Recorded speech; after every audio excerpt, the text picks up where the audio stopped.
আসসালামু আলাইকুম। নবম দশম শ্রেণীর সুপ্রিয় শিক্ষার্থীবৃন্দ, আশা করছি তোমরা সকলে ভালো আছো। এখন তোমাদের সাথে আলোচনা করব প্রোগ্রামিং এর মাধ্যমে সমস্যার সমাধানের ষষ্ঠ পর্ব। আমরা এখানে গাণিতিক অপারেশন থেকে আলোচনা করব এবং ধারাবাহিকভাবে যে ব্যবহারিক সমস্যাগুলো আছে এগুলো নিয়েও পড়া শুরু করব।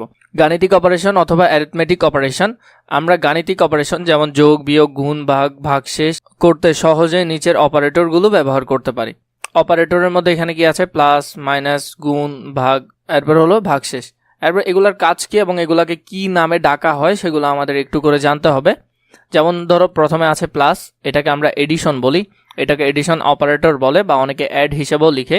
এই অপারেটর ব্যবহার করে অপারেটরটির দুপাশে থাকা দুটি ভ্যারিয়েবল যোগ করে বের করা যায়। তাহলে কোনো যদি আমরা যোগ করতে চাই বা কোনো কিছু যদি আমরা যোগ করতে চাই তখন আমাদেরকে এই অপারেটরটা ব্যবহার করতে হবে। মানে আমরা দুইটা ভ্যারিয়েবলকে চাচ্ছি যে একসাথে যোগ করে একটা নতুন মান বের করতে। সাবট্রাকশন হলো যে বিয়োগ করা, এই অপারেটরের কাজ হলো দুইটা ভ্যারিয়েবলকে কি করা? বিয়োগ করা। গুণ, দেখো গুণ চিহ্ন আমরা নর্মালি যেভাবে শিখি কিন্তু কম্পিউটারের মধ্যে এভাবে কাজ করে না। এখানে হলো যে স্টার চিহ্নকে কি ধরা হয়? গুণ ধরা হয়। মাল্টিপ্লিকেশন অপারেটর, এই অপারেটর ব্যবহার করে দুই পাশে থাকা দুটি ভ্যারিয়েবলকে কি করা যায়? গুণ করে বের করা যায়। এরপরে হলো যে ভাগ, ডিভিশন অপারেটর বলে এটিকে। এই ভাগের মাধ্যমে আমরা কি করি? বাম পাশে থাকা ভ্যারিয়েবলকে ডান পাশে থাকা ভ্যারিয়েবল দিয়ে কি করতে পারি? ভাগ করে বের করতে পারি। এরপর হলো যে পার্সেন্ট বা মডুলো অপারেটর, এই অপারেটর ব্যবহার করে অপারেটরটির বাম পাশে থাকা ভ্যারিয়েবলকে ডান পাশে থাকা ভ্যারিয়েবলের দিয়ে ভাগ করে ভাগশেষ বের করা যায়। এরপর আমাদেরকে একটা ব্যবহারিক কাজ দিয়েছে, এই ব্যবহারিক কাজটা আমরা কিভাবে করতে পারি? খুবই সহজ, এটা সহজভাবে করা যাবে। প্রথমে দেখো এখানে বলেছে দুটি সংখ্যা ইনপুট নিয়ে তাদের যোগফল প্রিন্ট করার জন্য একটি প্রোগ্রাম তৈরি করি। সমাধানের মধ্যে আমরা সমাধানটা এখন দেখব। মানে দুইটা সংখ্যা নিতে হবে। এখন প্রথম কথা হলো যে দুইটা সংখ্যা কি হতে পারে আমরা জানি না, আমরা জাস্ট ওইটার একটা প্রোগ্রাম রান করব যে এখানে যে কোনো সংখ্যা বসালেও কি হবে? সেটা যোগ হবে। প্রথমে আমরা একটা ভ্যারিয়েবল ক্রিয়েট করলাম নাম্বার ওয়ান দিয়ে আমরা কি নিলাম? ভ্যারিয়েবল নিলাম। এরপর আমরা সমান চিহ্ন দিলাম। আমরা জানি দুইটা সংখ্যা নিঃসন্দেহে কি হবে? পূর্ণ সংখ্যা টাইপের হবে। আমরা ইন্টিজার নিলাম এবং ইনপুট দিচ্ছি। ইনপুটের মধ্যে এখানে অনেক ধরনের সংখ্যা বসাতে পারে একজন কম্পিউটার চালক, তাই আমরা সেটা জানি না।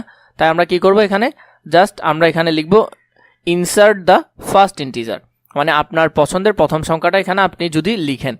এরপরে নাম্বার 2 এর মধ্যেও আমরা সেম কথা বলবো যে এখানে আপনার পছন্দের দ্বিতীয় সংখ্যাটা লিখেন। তো লেখার পর আমরা কি করতে চাচ্ছি? আমরা রেজাল্ট বের করতে চাচ্ছি। এখন রেজাল্টের মধ্যে আমরা এখানে ফাংশন নিলাম বা আমরা এখানে বসালাম result equal number 1 plus number 2।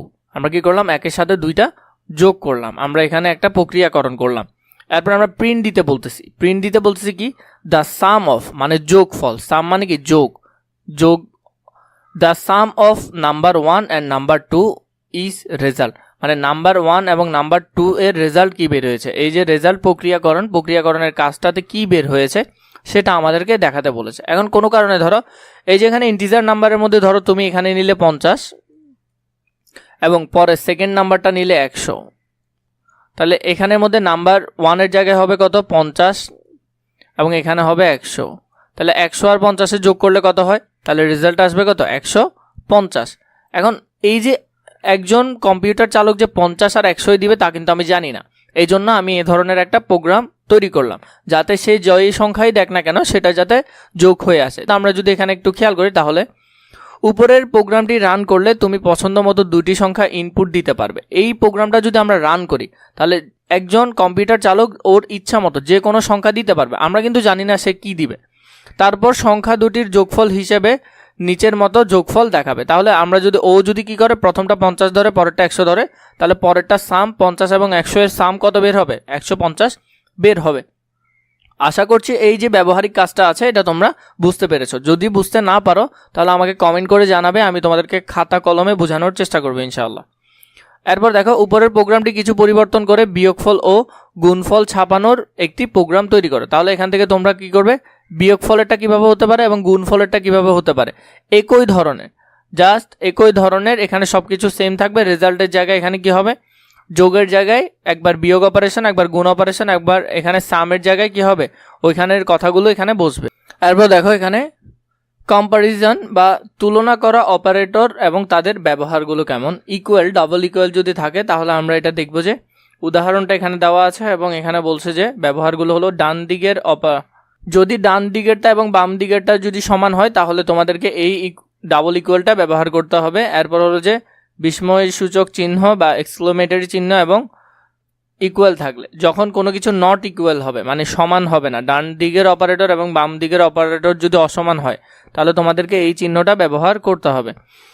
এরপরে দেখো লেস দেন চিহ্ন তোমাদেরকে কখন ব্যবহার করতে হবে, একাধিক অপারেন্ট বিশিষ্ট গ্রুপ এক্সপ্রেশন তৈরির জন্য এটি ব্যবহার করতে হবে। এরপর লেস দেন ইকুয়াল কখন ব্যবহার করতে হবে, ডান দিকের অপারেন্টের চেয়ে বাম দিকের অপারেন্ট ছোট বা সমান হলে তখন তোমাকে এই ধরনের করে ব্যবহার করতে হবে, হয় ছোটও হতে পারে না হলে সমানও হতে পারে। এরপরে গ্রেটার দেন হলো ডান দিকের অপারেন্টের চেয়ে বাম দিকের অপারেন্ট বড় হলে গ্রেটার দেন, এবং গ্রেটার দেন ইকুয়াল হলো যে ডান দিকের অপারেন্টের চেয়ে বাম দিকের অপারেন্ট বড় বা সমান হলে। সেম কথা এগুলো, এখান থেকে একটু করে দেখে নিও। রিলেশনাল অপারেটরের সাথে এক বা একাধিক ভেরিয়েবল অথবা অ্যারিথমেটিক এক্সপ্রেশন সহযোগে রিলেশনাল এক্সপ্রেশন তৈরি করা হয়।